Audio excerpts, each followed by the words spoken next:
మనతో పాటు బీఆర్ఎస్ నాయకులు శివప్రత్ పటేల్ అని ఉన్నారు. ఒకసారి వారితో మాట్లాడదాం. ఎట్లా చూస్తారని నిన్న సభ జరిగింది.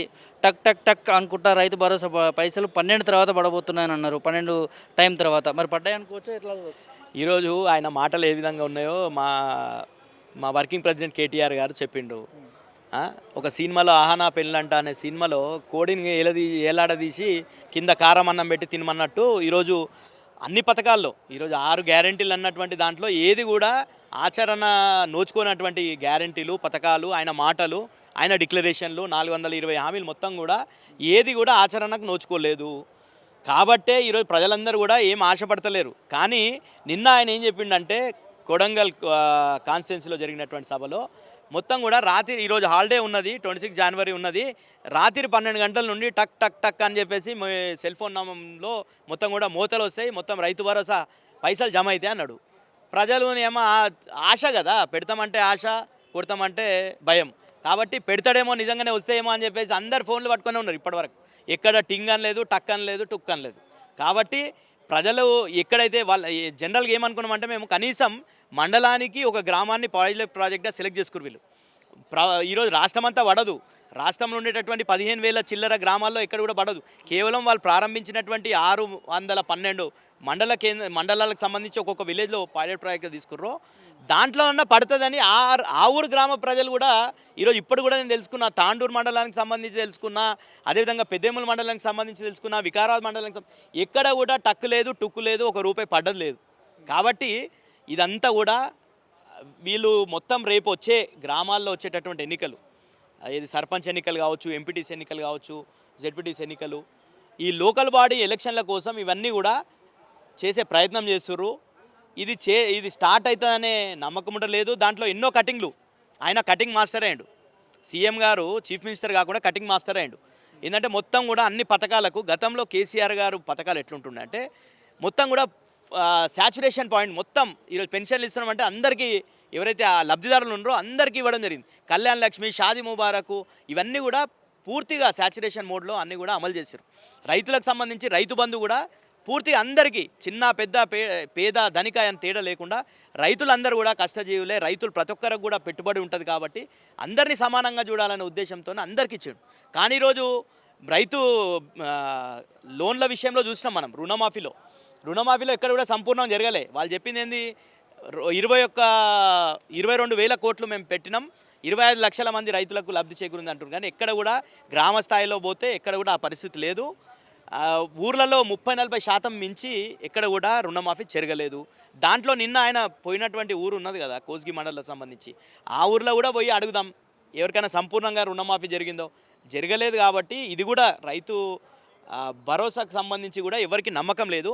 ఇంకో విషయం ఏమన్నాడంటే, చాలా పద్మ అవార్డులకు సంబంధించి కేంద్రము వివక్ష చూపిస్తుంది తెలంగాణ మీద, మేము ప్రతిపాదించిన పేర్లు చేయలేదు, దాన్ని మనం ప్రజావేదికగా దీని అంతా కూడా నిరసన తెలియాల్సి, ప్రజాస్వామిక బద్ధంగా మనం నిరసన తెలియజేయాలి, మన ఆక్రోశాన్ని మనం వెలకాలనే ఉద్దేశం చెప్పిండు. గతంలో 10 సంవత్సరాలు కేసీఆర్ గారు చాలా ఎదురు చూసిండు ఇదే మోడీ పాలనలో.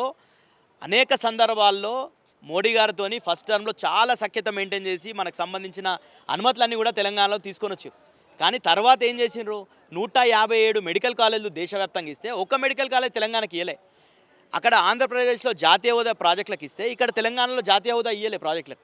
అన్ని రకాలుగా వివక్ష తెలంగాణకు చేసిరు. కాబట్టి మోడీకి వ్యతిరేకంగా ఆ రోజు కేసీఆర్ గారు పోరాటం చేసినాం, తెలంగాణ ప్రజలందరూ కూడా పోరాడినాం. రేవంత్ రెడ్డి గారు ముఖ్యమంత్రి అయిన తర్వాత ఏమన్నాడు, నేను బడేబాయ్, మాకు మడేబాయ్, మేము కొట్లాడము, కేసీఆర్ గారు ఎప్పుడు కేంద్రంతో పేచి పెట్టుకున్నాడు, మేము మాత్రం కొట్లాడడం మోడీతోని, మంచిగా రిలేషన్షిప్ ఉంటాం, స్టేట్ సెంటరు, బడేబాయ్ చోటేబాయ్ లాగా ఉంటాం అన్నాడు. మళ్ళీ నిన్నెందుకు విమర్శ చేయాల్సి వచ్చింది? దాంట్లో అర్థం ఉంది. ఏంటంటే కేసీఆర్ గారిని బీఆర్ఎస్ పార్టీని మీద కుట్ర పన్ననికే మాత్రం కేంద్రము రాష్ట్రము ఒకటవుతుంది. దానికి ఉదాహరణనే ఫార్ములా ఈ రేస్కి సంబంధించి గవర్నర్ ఇక్కడ అనుమతికి పెడితే చాలా రోజులు అక్కడనే పెట్టుకోవడం జరిగింది. కానీ రేవంత్ రెడ్డి గారు ఇక్కడ నుండి పోయి కేంద్ర మంత్రులను బీజేపీ నాయకత్వాన్ని కలిసిన తర్వాత ఇక్కడ గవర్నర్ గారు అనుమతి ఇవ్వడం జరిగింది. అదేవిధంగా ఏసీబీ కేసు నమోదు చేసిన వెంటనే 24 గంటల్లోనే ఈడీ కేసు నమోదు చేయడం జరిగింది కేటీఆర్ గారి మీద. అంటే ఈరోజు కుట్రలు వన్ననికే, అంటే ఈ రాష్ట్రంలో బీఆర్ఎస్ పార్టీ ఉంటే మా రెండు పార్టీలకు మనుగడ ఉండదు భవిష్యత్తులో అని చెప్పేసి ఈ రెండు జాతీయ పార్టీలు కలిసి ప్రాంతీయ పార్టీని కుట్రలవన్నీ అంతం చేయాలని ఒక ప్రయత్నం చేస్తుంది. దాన్ని ప్రజలందరూ కూడా గమనిస్తారు. కాబట్టి ఇంకొకటి ఏంది, రేవంత్ రెడ్డి గారు మొత్తం కూడా మోడీతో దగ్గర అయిపోయింది అని చెప్పేసి రాహుల్ గాంధీ అపాయింట్మెంట్లు ఇస్తలేడు. రాహుల్ గాంధీ అపాయింట్మెంట్లు ఇస్తలేడు కాబట్టి ఏదో మోడీ మీద ఏదైనా ఒక విషయంతో మాట్లాడాలనే ఉద్దేశంతో మొన్న కూడా పోయిండు. రాహుల్ గాంధీ ఎప్పుడు కలుస్తాడు? రాహుల్ గాంధీ సోనియా గాంధీతో కలుస్తున్నారు రేవంత్ రెడ్డి? కలిసే పరిస్థితి లేదు. కాబట్టే ఈరోజు మోడీని ఏమైనా విమర్శిస్తే మళ్ళీ నాకు ఏమైనా అపాయింట్మెంట్ వస్తుందనే ఉద్దేశంతో నిన్న విమర్శించిందని మేము అనుకుంటున్నాం. ఫైనల్గా ఈ పథకాలకు సంబంధించి ఒక మండలానికి ఒక ఊరే అని అంటే దాదాపు ఒక మండలంలో 10కి పైగా ఊర్లు ఉంటాయి. సో ఆ ఊర్ల పరిస్థితి ఏంది? పథకాలకు ఎందుకు ఇంత విధంగా కూలీలు పెట్టాల్సి వస్తుంది? దాదాపు ఒక మండలంలో 30 నుండి 50 గ్రామాలు ఉంటాయి. దాంట్లో ఒక్క గ్రామాన్ని, అది కూడా చిన్న చిన్న గ్రామాలని సెలెక్ట్ చేసుకోవడం జరిగింది. వీళ్ళు చిన్న పైలట్ ప్రాజెక్ట్లో చిన్న గ్రామాన్ని, ఊర్లో ఉన్న ఆ మండలంలో ఉన్నటువంటి పెద్ద మండల హెడ్ క్వార్టర్నో పెద్దదాన్ని సెలెక్ట్ చేసుకోలే, చిన్న చిన్న గ్రామాలను సెలెక్ట్ చేసుకొని దాంట్లో ఏదో అంటే దాంట్లో వేసినట్టు చేసి, ఇప్పుడు వేస్తారనేది లేదు, ఎలక్షన్ నోటిఫికేషన్ వచ్చే ముందు ఎప్పుడైనా వేస్తుండొచ్చు, వేసి ఒక్క దాంట్లో వేసి 612 గ్రామాల్లో వేసి 15,000 గ్రామాల్లో ఓట్లు దండుకునే ప్రయత్నం రేవంత్ రెడ్డి కాంగ్రెస్ పార్టీ చేస్తుంది. కాబట్టి ప్రజలందరూ కూడా గమనించాలి. ఓట్లు వస్తున్నాయి, రేపు సర్పంచ్ ఎన్నికలు, ఎంపీటీసీ జెడ్పీటీసీ ఎన్నికలు వస్తున్నాయి. కాబట్టి ఆ ఓట్లు దండుకోనికే ఆ ఊర్లో వేసినాం చూడు, మీరు కూడా మా పార్టీకి ఓట్లు వేస్తే మీ ఊర్లో వేస్తాం ఓట్లు, మీరు ఓట్లు వేస్తేనే మీకు పథకాలకు సంబంధించినటువంటి పైసలు, లేకపోతే రేషన్ కార్డులు, లేకపోతే ఇవన్నీ కూడా ఇల్లులు కావచ్చు, ఇంద్రమ్మ ఇల్లులు, అవి ఇవ్వాలంటే మీరు ఓట్లు వేయాలనే బ్లాక్మెయిలింగ్ చేసే పద్ధతి కనిపిస్తుంది. కాబట్టి ఈరోజు 100% ఈ తెలంగాణలో కాంగ్రెస్ పార్టీ ఖతమైపోయింది. ఏదో ఇక వాళ్ళ పాలన అంటే 5 సంవత్సరాలకు ఒకసారి ఎన్నికలు వస్తాయి కాబట్టి ప్రజలు తీవ్రమైనటువంటి బాధలో ఆవేదనలో ఉన్నప్పటికీ ఏం చేయలేనటువంటి పరిస్థితి. కాబట్టి రేపు జరిగేటటువంటి ఎన్నికల్లో తప్పకుండా గుణపాఠం కాంగ్రెస్ పార్టీకి చెప్తారు.